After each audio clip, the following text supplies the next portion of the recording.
Hey you guys, I'll try to get through this as quickly as I can, because I got things I gotta do. So this is in response to Crystal Star's posting about sibling rivalry, potty training, and tantrums. Number one, potty training. Do the naked method. Let your child go naked for 2 to 4 hours a day.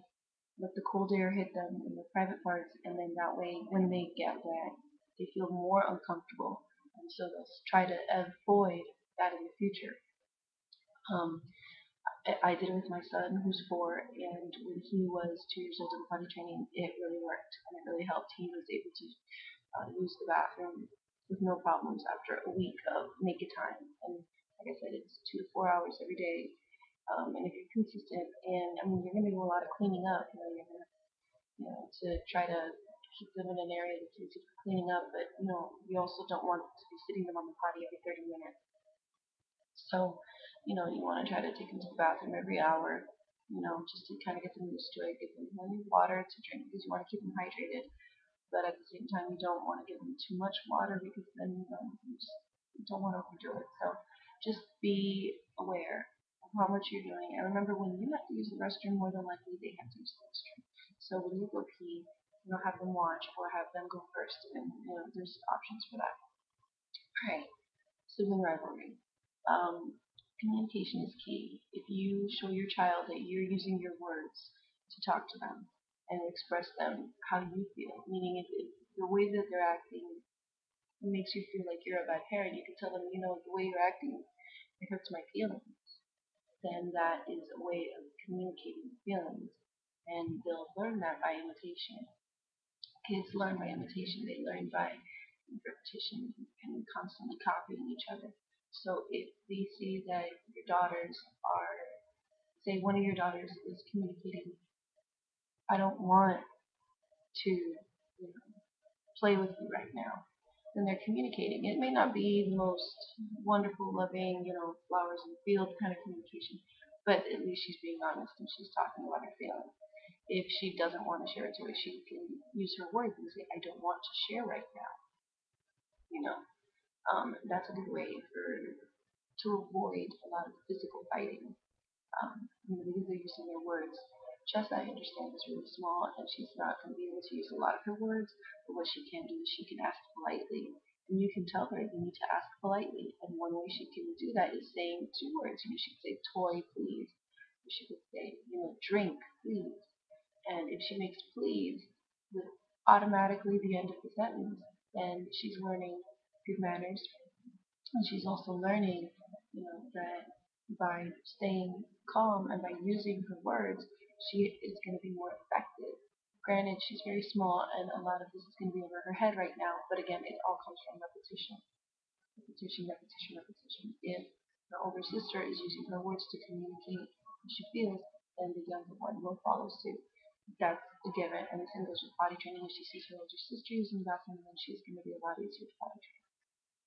The last thing that I really need to go is tantrums. When it comes to tantrums, I use a 4-step method. First, I use, go back, thank you. First, I used a timeout. Actually, I'm sorry, first I used a warning. So I tell them you have a warning. If you don't stop, you're going to get a timeout. So I do the warning first, and I talk to them, or I communicate something to them, like, I don't like it that you're doing that, or I tell them what happened, why are you doing that. So I try to talk to them first. Second step is the timeout. Timeout is 1 minute per age. So my son is 4, so his timeouts are 4 minutes.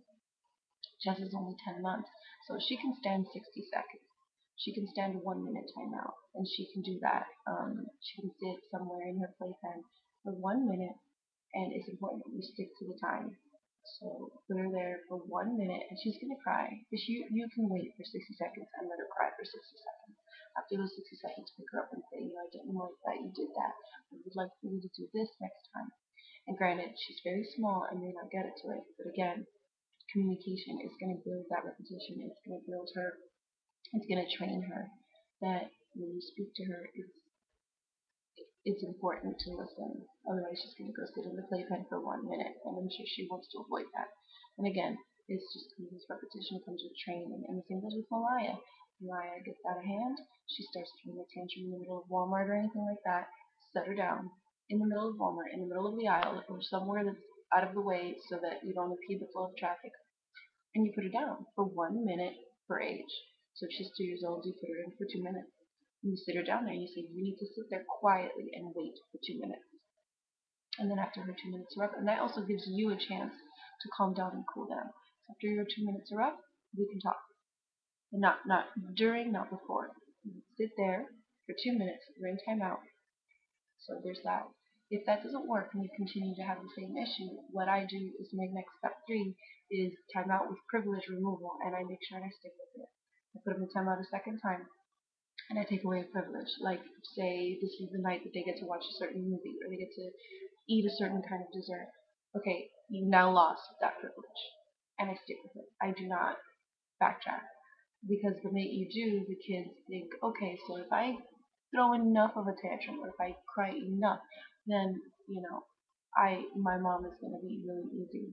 Okay, no, that's not how it works. And your husband or whoever you live with needs to back you up on that. My husband does.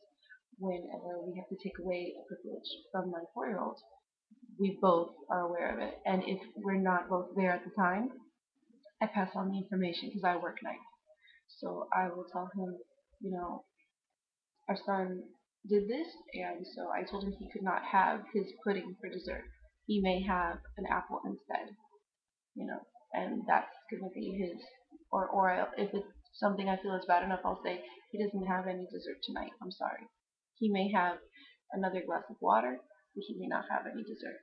And my husband will help me out. And if he feels that, if it's a severe enough punishment, okay, we need to take away this toy.